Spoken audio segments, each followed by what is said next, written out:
Makadi mama. Makasimba ere prophet. Iri kuita semiri. Iri kurwadza. Munonzwei? Musoro, musana, makumbo, miri wese. Pese panorwadza. Hongu. Maimboita zvemakitchen ere. Hongu. Saka zviri kufamba sei izvozvi? Kabroka. Akabroka. Hongu.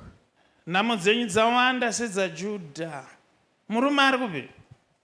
Murume akatiza. Muti kubroka. Muti kutizwa nemurume. Muti kurwara nemiri yese pamunhu wani. Dai Mwari angovanzwirawo tsitsi.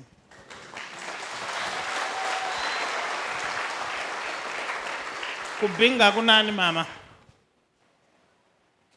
Pastika. Kubhinga kunani?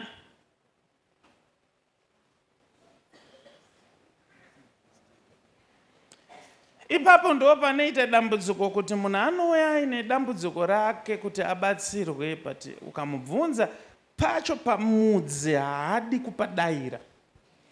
Kunoko hakuzi ku1 on 1. Kunoko muchechi.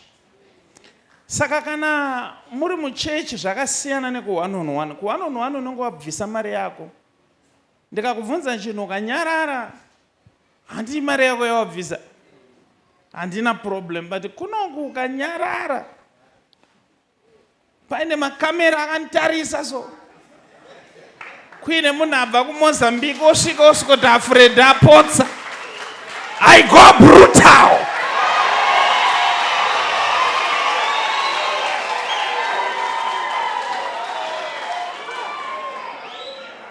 Since vanyarara ngavanyarara nekusingaperi. But nekuti vari pane vanhu handigonawo kuzonyarara.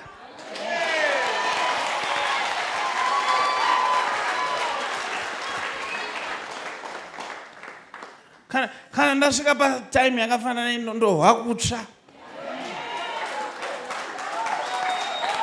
Ndotaura here. Ndotaura here. Ndotaura here ini ndotaura. Ndotaura mai. Inini ndotaura. Inini ndotaura. Ndotaura here ini ndotaura. Ndotaura here ini ndotaura. Andakakupa maoko ugobata basa rangu. Andakakupa makumbo aya ugofambira soko rangu. Ndini zvendakakupa maziso aya ugoona chakanaka nechakaipa. Ndotaura. Ndotaura mai.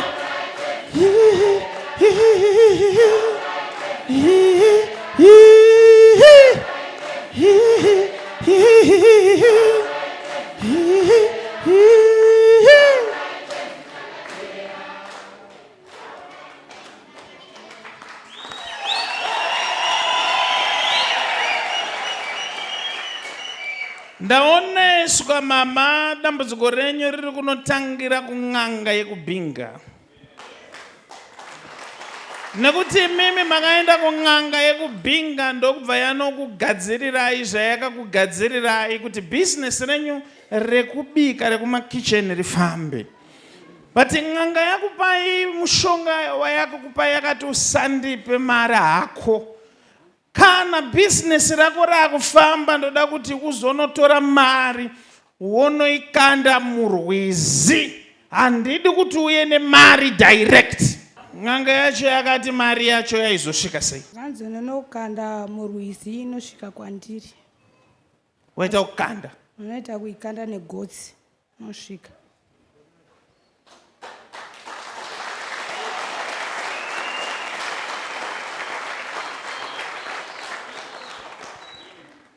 Saka yombo waita sei? Ndakati kuikanda mari murwizi kurasa. Ndobva maregedza kukanda? Hongu. Ndakukubatsirai nokuti matizira kuimba yaMwari ndochakungukosha kupfuura zvimwe zvese. Ndotenda prophet. Asi ndinowanzoda kuti kana munhu uchinge uchida kubatsirika ndoda kuti udzidze kutaura chokwadi. Batai mudumbu menyu. batai mudumbu. Father, pandiri kunamata navo newe bata panorwadza uri kwauri kana uine panorwadza. Father, I command healing right now. Pese panorwadza ngapapore nezita raJesu. Uri kwauri kupora. Muviri wese ngaunyaradzwe nezita raJesu. You are free. Mama mapora. Dzidzai kushandisa dikita renyu. Amen. Mazvinzwa? Amen. Hanzi zvisina dikita rangu chiisiya. Shandisai dikita. Chaisoma kumbuto. Yes, it's happening now. It's happening now. Chibata msanato. Yes, you are free now. Famba izvenyumendi.